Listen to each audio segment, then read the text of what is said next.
लुंगी थोडी मला कॅरी करता येत नव्हती आणि ऑन द स्पॉट ॲक्च्युली थोडे कॉस्ट्यूम चेंज केले की म्हणलं अरे आता हे लुंगी सांभाळू का डान्स करू का एक्सप्रेशन देऊ. तारांबळ माझी ओढली होती पण तरी पण ते मी प्रॅक्टिस करून 3 दिवस ते लुंगीची प्रॅक्टिस करून ते अशी करून ते फुल अन्ना टाईप ते जमत नव्हतं पण ते नंतर मग सरांनी करून घेतलं. नमस्कार, मी मधुरा शिंदे आणि कलाकृती मिळणार तुम्हा सगळ्यांचं मनापासून स्वागत आहे. लवकरच ऊत भावनांचा उद्रेक हा नवा सिनेमा आपल्या भेटीला येतोय आणि त्यानिमित्ताने या सिनेमामध्ये एक नवोदित कलाकारांची जोडी आपल्याला पाहायला मिळणार आहे आणि खरं तर त्यांच्या निमित्ताने मराठी इंडस्ट्रीला एक फ्रेश फेस पेअर मिळणार आहे असं म्हटलं तर चुकीचं नाही ठरणार. माझ्याबरोबर आहेत आर्या आणि राज. हाय. हॅलो. हाय. मस्त मस्त दिसताय दोघं जण आणि सगळ्यात आधी खूप खूप अभिनंदन कारण का दोघांचा पहिला सिनेमा आहे आणि इतका छान ग्रँड लॉन्च झालेला आहे. पोस्टर लॉन्च झालंय, म्युझिक लॉन्च झालंय आणि किती कमाल नाचलाय यार तुम्ही गाण्यामध्ये. म्हणजे बघून असं अजिबात वाटत नाही की तुम्ही पहिल्यांदा काहीतरी हे करताय. छान इतके प्रो लेवलला नाचलात. मला ऐकायचं हे गाणं बघितल्यानंतर तुम्हालाच कसं वाटलं? तुम्ही बरेचदा बघितलं असेल नंतर पण आता एक जे सगळ्यांबरोबर बसून एक छान जेव्हा फायनल ते रेडी होतं ते बघणं एक खूप वेगळी गोष्ट असते. ऍक्च्युली मी हे गाणं खूप वेळा बघितलंय बट आज माझे बाबा तिकडे बसलेले सो त्यांना कसं वाटलं ते मी त्यांना विचारू शकेन. विचारलंच मग बाबांना रिॲक्शन काय होते? अच्छा, अजून राहायचंय बोलणं. हो. सो मी तर खूप जास्त एक्सायटेड आहे. माझं सॉन्ग आणि माझा परफॉर्मन्स बघून मला खूप आवडलंय. कसं असतं जेव्हा एखादी कलाकृती तुमच्या डोळ्यासमोर घडते तेव्हा ती काहीच नसतं, तिचं अस्तित्व नसतं, तेव्हा तुम्ही निर्माण करता, नवनिर्माण करता आणि त्याच्यानंतर मग ते तुम्ही बघता त्याचा आनंद म्हणजे गगनात मावण्याचा आहे. असा एक शब्द टू शब्द बोलू शकतो की आता सध्या मनामध्ये झिंगनांग चिंगनांगच चालू आहे. तर छान. म्हणजे मी actually I never dance in my life, not my cup of tea. मी डान्स कधी केला नाही पण आमचे जे कोरिओग्राफर त्यांनी प्रॅक्टिस करून घेतली, दिग्दर्शकांनी प्रॅक्टिस करून घेतली, त्याच्यानंतर मग मी तो परफॉर्म दिलेला आहे. तर मला माहीत नाही पण तुम्ही म्हणताय की छान झाला आहे तर आता सध्या मनामध्ये झिंगनांग चिंगनांगच चालू आहे. का वकिलाला नाचवणं सोपं नाही आणि ते करून दाखवलं त्यांनी. मला ऐकायचं आहे की ह्या गाण्याच्या निमित्ताने कॉस्ट्युम्स पण खूप वेगवेगळे आहेत. म्हणजे थोडंसं साऊथ इंडियन टच असलेला एक कॉस्ट्युम आहे, महाराष्ट्रीयन आहे. सो एक काय साधारण काय काय मजा केली त्या डान्सच्या शूटच्या वेळेस, म्युझिकच्या वेळेस?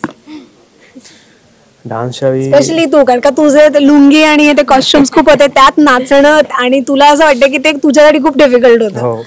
ॲक्च्युली मजेशीर किस्सा असा आहे की लुंगी थोडी मला कॅरी करता येत नव्हती आणि ऑन द स्पॉट ॲक्च्युली थोडे कॉस्ट्यूम चेंज केले की म्हणलं अरे आता हे लुंगी सांभाळू का डान्स करू का एक्सप्रेशन देऊ. तारांबळ माझी ओढली होती पण तरी पण ते मी प्रॅक्टिस करून 3 दिवस ते लुंगीची प्रॅक्टिस करून ते अशी करून ते फुल अन्ना टाईप ते जमत नव्हतं पण ते नंतर मग सरांनी करून घेतलं आणि त्याच्यानंतर मग मी प्रॅक्टिस केली आणि ते इझिली मग जमलं. पण तू प्रॉपर वाटत होतास माहिती, असं साऊथ इंडियन वाटत होतास की हेअरस्टाईल आणि त्या ह्याच्यामध्ये प्रॉपर वाटत होतास तू. पूर्ण गेटअप दिलं सरांनी. मेहनत खूप घेतली ॲक्च्युली प्रत्येक कलाकाराने, दिग्दर्शकाने आणि कोरिओग्राफरने पण खूप मेहनत घेतली. त्याच्यामुळे हे इथपर्यंत आम्ही पोहोचलो आहे आणि आता बघूया प्रेक्षक कसे साथ देत आहेत ते. Let's see. डेफिनेटली. आर्या, काय सांगशील? डान्सचा एक्सपिरियन्स कसा होता? म्हणजे तू प्रो आहेस का ह्याने शिकलीस तू? नाही, मला डान्स करायला खूप आवडतो सो माझ्यासाठी एकदम इझी होता. मजा आली, मला एक्साइटिंग होता. एवढे सगळे चेंजेस, एवढे सगळे वेगवेगळे कपडे आणि मी फर्स्ट टाइमच होतं ना माझं हे. So I was very excited. मी जसं सुरुवातीला तुमचा उल्लेख केला की नवोदित कलाकार आहात आणि मला वाटतं ह्या सिनेमाच्या नंतर तुम्हाला खूप छान छान प्रोजेक्ट्स ऑफर होतील आणि डेफिनेटली तुम्ही त्यात खूप छान काम कराल.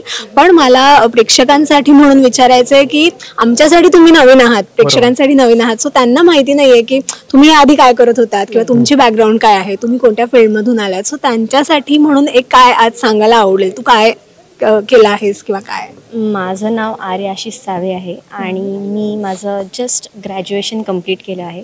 मी त्याच्या आधी हॉटेल मॅनेजमेंट केलेलं, आता मी मास मीडिया करत होती आणि मला पहिल्यापासूनच ॲक्टिंग करायची होती. सो मी ऑडिशन दिली. फर्स्ट ऑडिशनमध्ये मला ही लीडसाठी फिल्म मिळाली आणि आय एम व्हेरी ग्रेटफुल आणि yeah that's all. I am excited.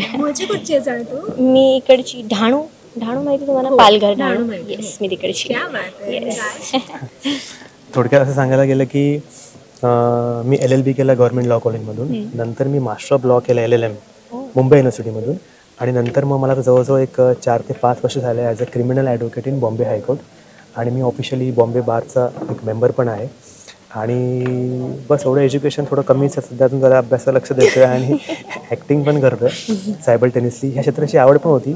कॉलेजमध्ये असताना सायबरटेनियसली मग मी ॲक्टिंग, मॉडेलिंग, स्किट, नाटक, एकांकिका असं करत होतो आणि वडील ॲक्च्युली गव्हर्नमेंट जॉबला होते, त्याच्यामुळे एक टिपिकल क्लायमेट एक घरी एक नॉर्मली आपलं नाही का मध्यम त्याच्यामुळे मग त्यांचं असं होतं की अभ्यासाकडे जास्त कल होता. मग मी त्यांच्या ॲज अ मुलगा मी त्यांची कर्तव्य पार केली. बाबा ठीक आहे, ग्रॅज्युएशन केल्यानंतर मग लॉ कम्प्लीट केला, गव्हर्नमेंट लॉ कॉलेज, नंतर मग मी LLM केलं आणि मग नंतर तर प्रॅक्टिस सुरू केली. पण लक्ष बोलतात ना, ॲक्टिंगचा किडा जरा इकडे होता. मग काही वेळेला मी तारखा जायचो नाही, वकिलांना पाठवायचं तू जा रे बाबा, मी जात नाही, मग मी इथे जायचं प्रॅक्टिस. असं करत ते सायमल्टेनियसली मॅनेज केलं आणि ते आता कष्टाचं फळ आज दिसतं. तर बघूया कसं काय, गॉड ग्रेस. क्या बात आहे. म्हणजे असं मी बरेचदा ऐकलं की बरेचदा लोकांचा प्लॅन बी हा वेगळा असतो, म्हणजे ॲक्टिंगमध्ये असतात आणि प्लॅन बी साठी काही वेगळे ऑप्शन्स असतात. तुझं थोडंसं उलट आहे की तू आधी शिकलायस, सगळं तुझं सेट आहे आणि आता तू प्लॅन बी तुझा ॲक्टिंगमध्ये आहे. क्या बात, ही वेगळी केस आहे ना म्हणजे जराशी. केस आहे, बरोबर. क्या बात आहे.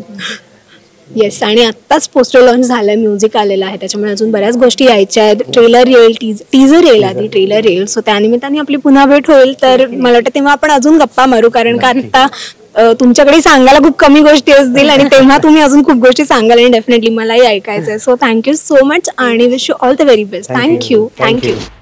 रसिका हो, कलाकृती मीडिया म्हणजे मनोरंजनाची लयलूट. मनोरंजन क्षेत्रातील किस्से व घडामोडींचा आस्वाद घेण्यासाठी कलाकृती मीडिया या यूट्यूब चॅनलला सबस्क्राईब करा आणि व्हिडिओ लाईक करा.